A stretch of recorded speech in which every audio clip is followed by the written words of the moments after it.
Hi friends, எல்லாருக்கும் வணக்கம். Welcome to Keethu cooks. என்னுடைய சப்ஸ்கிரைபர்கள் எல்லாருக்கும் ரொம்ப நன்றிங்க. இன்றைக்கி நம்ம ரம்ஜான் நோன்புக்காக தம் சிக்கன் பிரியாணி தலப்பாக்கட்டி ஸ்டைலில் பண்ணலாம். எப்படி நம்ம பண்ண போகிறோம் அப்படிங்கிற மெத்தடை இப்போ பார்த்துடலாம். என்னோடய வீடியோவை நீங்கள் முதல் முறையாக பார்க்குறீங்க அப்படின்னா கண்டிப்பாக என்னோடய சேனலை சப்ஸ்கிரைப் பண்ணி வச்சுக்கோங்க. வீடியோவை ஃபுல்லாக பாருங்கள், எனக்கு ரொம்ப யூஸ்ஃபுல்லாக இருக்கும். என்னோடய சேனலில் இந்த வீடியோ உங்களுக்கு பிடிச்சிருந்தால் கண்டிப்பாக உங்கள் ஃப்ரெண்ட்ஸ் அண்ட் ரிலேட்டிவ்ஸ்க்கு ஷேர் பண்ணுங்கள். கூடவே இருக்க பெல் ஐக்கானில் ஆல் ஆப்ஷனை கிளிக் பண்ணி வச்சுக்கோங்க. நான் ஃபஸ்ட் டைம் தம் பிரியாணி ட்ரை பண்ணியிருக்கேன், ரொம்ப சூப்பராக வந்திருக்கு. ரம்ஜானுக்காக இந்த பிரியாணி நாங்கள் பண்ணியிருக்கோம். சிக்கனில் தம் பிரியாணி தலப்பாக்கட்டி ஸ்டைலில் பண்ணியிருக்கோம். இப்போது ரெசிபிக்குள்ளே போகலாம் வாங்க. 2 கிலோ சிக்கன் எடுத்திருக்கேன், நல்லா க்ளீன் பண்ணி வச்சாச்சு. ஒரு படி அளவுக்கு அரிசி எடுத்திருந்தேன், அது ஊற போட்டாச்சு. அதுக்கு தகுந்த மாதிரி 2 கிலோ அளவுக்கு சிக்கன் எடுத்தாச்சு. பெரிய வெங்காயம் வந்து ஒரு 1/2 கிலோ அளவுக்கு எடுத்திருக்கேன். சின்ன வெங்காயம் 100 கிராம் அளவுக்கு உரித்து எடுத்து வச்சுக்கிட்டேன். அதே போல் புதினா கொத்தமல்லியும் கொஞ்சம் ஒரு கைப்பிடி அளவு சுத்தம் பண்ணி நறுக்கி வச்சாச்சு. தக்காளி ஒரு 1/4 கிலோ அளவுக்கு எடுத்திருக்கேன். லெமன் 1 எடுத்திருக்கேன். ஜிஞ்சர் கார்லிக் பேஸ்ட் வந்து ஒரு 5 ஸ்பூன் அளவுக்கு எடுத்திருக்கேன். தயிர் வந்து ஒரு 50 கிராம் எடுத்திருக்கேன். 6 பச்சை மிளகா எடுத்திருக்கேன். அது போக மசாலா ஐட்டமில் பார்த்திங்கன்னா பட்டை ஒரு 10 துண்டு, லவங்கம் வந்து ஒரு 15 பீஸு, ஏலக்காய் வந்து ஒரு 10 பீஸு, ஸ்டார் அனைஸ் 3, மேஸ் வந்து ஒரு 5, கல்பாசி வந்து 2 ஸ்பூன் அளவு, மல்லி விதை 3 ஸ்பூன் அளவுக்கு. இதெல்லாமே சேர்த்து லோ ஃப்ளேமில் தீய விடாமல் வறுத்துக்கலாம்.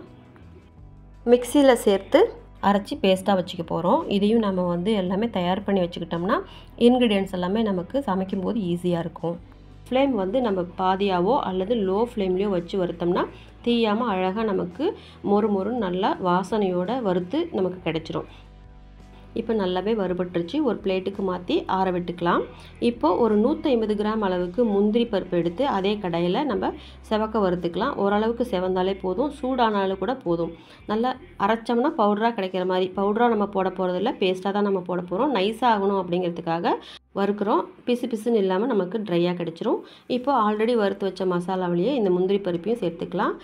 இப்போது நம்ம தக்காளி வந்து பேஸ்ட் பண்ணுறதுக்காக 4 பெரிய தக்காளியை சின்ன பீஸாக கட் பண்ணிக்கலாம். கட் பண்ணி அரைக்கும் போது நல்லா ஃபைனாக நமக்கு அரைச்சி கொடுத்துரும். முழுசாக போட்டோம்னா அந்த வேர் பகுதி தண்டு பகுதியெலாம் அப்பப்போ கொஞ்சம் நின்றுக்கும், ரொம்ப டைம் எடுக்கும், வெளியே சிந்த ஆரம்பிச்சிடும். எப்பயுமே வந்து அரைக்கிற பொருளை கொஞ்சம் நம்ம கட் பண்ணி துண்டுகளாக சேர்க்கும் போது நல்லா ஃபைனாக அரைச்சி கொடுத்துரும். அதே போல் மிக்சியும் பாதுகாப்பாக இருக்கும். இப்போ தக்காளி அரைச்சி பேஸ்ட்டாக எடுத்தாச்சு. ஒரு பாத்திரத்தில் மாற்றிட்டு ஒரு பக்கம் வச்சிடலாம். அடுத்து வந்து இந்த நம்ம வறுத்த மசாலா ஆறிடுச்சு, அதையும் நம்ம மிக்சி ஜாரில் சேர்த்து கொஞ்சம் போல் ட்ரையாக அரைச்சிட்டு அதுக்கப்புறம் தண்ணி சேர்த்து நல்ல ஃபைன் பேஸ்ட்டாக அரைச்சி கொண்டு வந்துடலாம். தண்ணி விடாமல் பல்ஸ் மோடில் நம்ம கோர்ஸாக அரைச்சிட்டு அதுக்கப்புறம் தண்ணி விட்டு நம்ம நைஸாக அரைச்சிக்கலாம். ஃபஸ்ட்டே தண்ணி விட்டு அரைச்சோம்னா கொஞ்சம் போல் அங்கங்கே திப்பியாக பருப்பெல்லாம் முழுசாகவும் அரையாகவும் அப்படி நின்றுடும். அதுக்காக தான் பொடியாக ஃபஸ்ட்டு அரைச்சிட்டு அதுக்கப்புறம் தண்ணி கலந்துட்டு நல்ல ஃபைன் பேஸ்ட்டாக அரைச்சாச்சு. இப்போ இது ஒரு பாத்திரத்துக்கு மாற்றிட்டு இதையும் தனியாக நம்ம எடுத்து வச்சிடலாம். எப்போதுமே ஒரு பெரிய சமையல் பண்ண போகிறோம் அப்படின்னு சொன்னால் அதுக்கு தேவையான பொருட்கள், இன்க்ரீடியன்ட்ஸ், அரைக்கிறது, உரிக்கிறது, வெட்டுறது எல்லாமே நம்ம ரெடி பண்ணி வச்சுக்கிட்டோம்னா குக் பண்ணுறது ரொம்ப ஈஸியாக நமக்கு இருக்கும். டயர்ட்னஸ் தெரியாது, ரொம்ப நேரம் கிச்சனில் இருக்க ஃபீலும் வராது. இப்போ வந்து அடுத்தது நம்ம வந்து பச்சை வெங்காயம் வச்சுருந்தோம் இல்லையா, 100 கிராம் அளவுக்கு, அதையும் வந்து நம்ம பேஸ்ட்டாக அரைச்சி கொண்டு வந்துட்டு அது கூடவே அந்த 6 பச்சை மிளகா, மல்லித்தலை, புதினத்தலை எல்லாமே சேர்த்து தண்ணி சேர்க்காமல் வெங்காய ஈரத்துலேயே வந்து அரைச்சி ஃபைன் பேஸ்ட்டாக நம்ம கொண்டு வந்துடலாம். இது அரைச்சதுக்கப்புறம் இதையும் வந்து ஒரு பவுலில் மாற்றி தனியாக எடுத்து வச்சுக்கலாம். இதுவும் ஃபைன் பேஸ்ட்டாக கிடைச்சாச்சு. இதில் வெங்காயம், பச்சை மிளகா, மல்லித்தலை, புதினாத்தலை இது மட்டும்தான் இருக்குது. இப்போ சேர்த்து அரைச்சி கொண்டு வந்தாச்சு. ஒரு பாத்திரத்தில் மாற்றி இதை தனியாக வச்சுக்கலாம். இப்போ நம்ம ப்ரிப்ரேஷனுக்கு போயிடலாம். பெரிய பாத்திரம் ஒன்று ஸ்டவ்வில் வச்சுக்கலாம். கனமான பாத்திரமாக எடுத்துக்கிட்டோம்னா நமக்கு வந்து அடி பிடிக்காமல் பார்த்துக்கலாம். அதே போல் தம் பிரியாணி நல்லா ஃபைனாக சூப்பராக கிடைக்கும். இப்போ 2 கரண்டி அளவுக்கு நெய் விட்டுக்கலாம். கூடவே வந்து ஒரு 150 மில்லி குக்கிங் ஆயில் விட்டுக்கலாம். அது உங்களோட ஆப்ஷன் தான். நெய்யும் ஆயிலும் நல்லா சூடானதும் பட்டை 4 பீஸ், ஏலக்காய் 8 பீஸ், லவங்கம் ஒரு 10 பீஸ், 4 வந்து பிரியாணி இலை இதெல்லாம் சேர்த்துட்டு நல்லா வதக்கி விட்டுட்டு அது கூடயே 4 பெரிய வெங்காயம் நீல வாக்கில் கட் பண்ணி வச்சுருந்தேன், அதையும் ஆட் பண்ணிக்கலாம். இது கண்ணாடி பதம் வர வரைக்கும் நம்ம வதக்கினா போதும். கண்ணாடி பதம் வந்து அதுக்கப்புறம் பொருள் சேர்க்கும்போது நமக்கு ஃபைனாக நமக்கு ஒரு நல்ல டேஸ்ட் கிடைக்கும். பச்சை வெங்காயம் ஈர வெங்காயமாக இருந்ததுன்னா டேஸ்ட் வேறு மாதிரி மாறிடும். இப்போ நம்ம ஓரளவுக்கு பச்சை வாசனை போய் கண்ணாடி பதம் வந்த பிறகு நம்ம க்ரீன் பேஸ்ட் அரைச்சி வச்சுருந்தோம் இல்லையா, வெங்காயம், மல்லி, புதினா, அதுவும் இஞ்சி பூண்டும் சேர்த்துக்கலாம். இஞ்சி பூண்டு பேஸ்ட் வந்து ஒரு 4 ஸ்பூன் அளவுக்கு ஆட் பண்ணியிருக்கேன். நல்லா நம்ம மீடியம் ஃப்ளேம்லேயே வச்சு நல்லா வதக்கி விட்டுக்கலாம். பச்சை வாசனை போய் எண்ணெய் பிரிஞ்சு வரும்போது அடுத்தடுத்த பொருள் நம்ம ஆட் பண்ணிக்கலாம். இப்போ வந்து டொமேட்டோ பேஸ்ட் நம்ம தக்காளி அரைச்சி வச்சுருந்தோம் இல்லையா, அதை ஆட் பண்ணிக்கலாம். இதுவும் சேர்ந்து நல்லா கலக்கி விட்டு எண்ணெய் பிரிஞ்சு வர வரைக்கும் நல்லா வதக்கி விட்டுக்கலாம். இப்போ அடுத்த பொருள் மசாலா நம்ம அரைச்சோம் இல்லையா, ட்ரையாக வறுத்து அதுக்கப்புறம் நம்ம மிக்சியில் போட்டு அரைச்சி பேஸ்ட்டாக வச்சுருந்த அந்த மசாலாவை ஆட் பண்ணி எல்லாமே சேர்த்து நல்லா எண்ணெய் பிரிஞ்சு வர வரைக்கும் வதக்கி விட்டுக்கலாம். அப்பப்போ நம்ம கெட்டியாக இருக்கிறதுனால வதக்கி விட்டால் தான் அடி பிடிக்காமல் இருக்கும். ஓரளவுக்கு நல்லா மிக்ஸ் ஆகி எண்ணெய் பிரிஞ்சு வந்ததுக்கப்புறமா நம்ம வந்து கட் பண்ணி வச்சுருக்க தக்காளி 4 அதை ஆட் பண்ணிக்கலாம். மீதி இருக்கிற தக்காளி ஆல்ரெடி நம்ம ஒரு 4 தக்காளி 5 தக்காளி பக்கமாக பேஸ்ட்டாக மாற்றி அதை சேர்த்துக்கிட்டோம். இப்போ வந்து பீஸ் மாதிரி கட் பண்ணி அதை ஆட் பண்ணியிருக்கோம். இந்த பொருளோடையும் சேர்த்து அதையும் வதக்கி விட்டுக்கலாம். இப்போது தேவையான அளவு உப்பு சேர்த்துக்கலாம். இப்போதைக்கு நான் வந்து 3 ஸ்பூன் அளவுக்கு தூள் உப்பு சேர்த்துருக்கேன். இன்னுமே நமக்கு உப்பு தேவைப்படும். இப்போ இந்த மசாலாவோடய சேர்த்து உப்பும் சேர்ந்து வரும்போது அந்த மசாலா நல்ல டேஸ்ட் கொடுக்கும். இப்போது கரம் மசாலா 1 ஸ்பூன் அளவுக்கு நான் ஆட் பண்ணிக்கிறேன். மிளகாத்தூள், வெறும் மிளகாத்தூள் 4 ஸ்பூன் அளவுக்கு ஆட் பண்ணியிருக்கேன். 2 கிலோ சிக்கன், 1 படி அரிசி, இதுக்கு வந்து 4 ஸ்பூன் அளவுக்கு தாராளமாக சேர்த்துக்கலாம். இன்னும் கூட நமக்கு காரம் தேவைப்பட்டாலும் சேர்த்துக்கலாம், ஒன்றும் தப்பு இல்லை. நம்ம டேஸ்ட் பார்த்துட்டு மறுபடியும் கூட ஆட் பண்ணிக்கலாம். இப்போ மிளகாத்தூள், உப்பு இதெல்லாம் சேர்த்து கரம் மசாலா எல்லாம் சேர்த்து வதக்கி எண்ணெய் பிரிஞ்சு வந்ததுக்கப்புறமா 2 கிலோ அளவு சிக்கன் நம்ம க்ளீன் பண்ணி வச்சுருந்தோம், அதை ஆட் பண்ணிக்கலாம். நல்லா கறியோடு சேர்த்து மசாலா எல்லாம் மிக்ஸ் ஆகிற மாதிரி நம்ம பிரட்டி விட்டுக்கலாம். ஸ்டவ்வோட அனல் வந்து பாதி தீயிலே அல்லது லோவிலோ வச்சுக்கலாம்.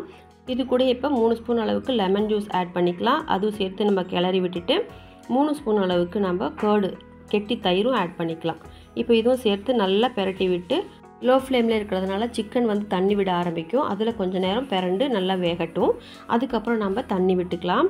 ஆல்ரெடி நம்ம மசாலாலாம் ஒவ்வொரு தடவையும் அரைச்சிட்டு அதை வந்து பவுல்லேருந்து சேஞ்ச் பண்ணும்போது அந்த இருக்கிற அந்த மசாலா வேஸ்ட் ஆகக்கூடாதுன்னு சொல்லிட்டு கொஞ்சம் கொஞ்சம் தண்ணி விட்டு நம்ம எடுத்து வச்சுருந்தோம். அதுவே கிட்டத்தட்ட 1 டம்ளர் அளவுக்கு வந்துச்சு. அந்த தண்ணி தான் இப்போ ஆட் பண்ணியிருக்கோம். இப்போ சிக்கன் வேகிறதுக்கு இந்த தண்ணியோடு சேர்த்து மசாலாவோடு நல்லா பிரட்டி விட்டு ஒரு மூடி போட்டு ஒரு 5 மினிட்ஸ் 10 மினிட்ஸ் நம்ம விட்டுட்டோம்னா அழகாக நல்லா வெந்து வந்துடும். வெந்ததுக்கப்புறமா பார்த்திங்கன்னா நம்ம வெந்துருச்சான்னு செக் பண்ணிவிட்டு நம்ம ஊற வச்சுருந்த அந்த அரிசியை ஆட் பண்ணிக்கலாம். நான் ஆல்ரெடி ஒரு அரை மணி நேரம் 3/4 மணி நேரம் அளவுக்கு நல்லா ஊற வச்ச அரிசி 1.25 கிலோ, அதாவது படியில் 1 படி இருக்கும், கிலோ பார்த்திங்கன்னா 1.25 கிலோ பக்கம் இருக்கும். அது தண்ணி இல்லாமல் நம்ம வடிகட்டிட்டு ஆட் பண்ணிவிட்டு இப்போ மொத்தமாக அரிசிக்கு தேவையான அளவு ஆல்ரெடி 1 டம்ளர் சேர்த்துருக்கோம். அது போக 1 டம்ளர் அரிசிக்கு 2.5 டம்ளர் 2.25 டம்ளர் அளவுக்கு தண்ணி விட்டுக்கலாம். இது ஓப்பனில் வேகிறதுனால 2.5 டம்ளர் விட்டோம்னா கரெக்டாக இருக்கும். மொத்தமாக 5 டம்ளர் அரிசி வந்துச்சு. அதுக்கு நான் வந்து 12 to 13 டம்ளர் அளவுக்கு தண்ணி விட்டுருக்கேன். இப்போ எல்லாம் தண்ணியெலாம் சேர்ந்து அரிசியோடு சேர்த்து கறியோடு சேர்த்து நல்லா பிரட்டி விட்டு நல்லா கொதி வந்ததுக்கப்புறமா கைப்பிடி அளவு புதினா, கைப்பிடி அளவு மல்லித்தலை இதெல்லாம் சேர்த்து மறுபடியும் கிளறி விட்டுக்கலாம். இது நல்லா வாசனை கொடுக்கும், நல்ல டேஸ்ட்டும் பார்த்துக்கலாம். உப்பு, காரம், மசாலா இந்த எல்லாமே சேர்த்துட்டு டேஸ்ட் பார்த்துட்டு நம்ம வந்து மூடி போட்டு தம் கொடுக்க போகிறோம். தம் கொடுக்குறதுனா நம்ம பாத்திரத்துக்கு மேலே வெயிட் வச்சா போதும், ஓரளவுக்கு நல்லாவே வெயிட் வைக்கலாம். அப்பப்போ எடுத்து கிளறணும் அப்படிங்கிறதுக்காக 3/4 பதம் வேகிற வரைக்கும் நான் லைட் வெயிட் தான் கொடுத்துருந்தேன். அப்பப்போ தட்டை எடுத்துகிட்டு நம்ம கிளறி விட்டுக்கணும். அப்போ தான் அடி பிடிக்காமல் இருக்கும். அடியில் இருக்கிற அரிசி மேலே இருக்கிற அரிசியில் ஈவனாகவும் வேகும். அதுக்காக தான் அடிக்கடி நம்ம எடுத்து கிளறி விட்டுக்கிறது.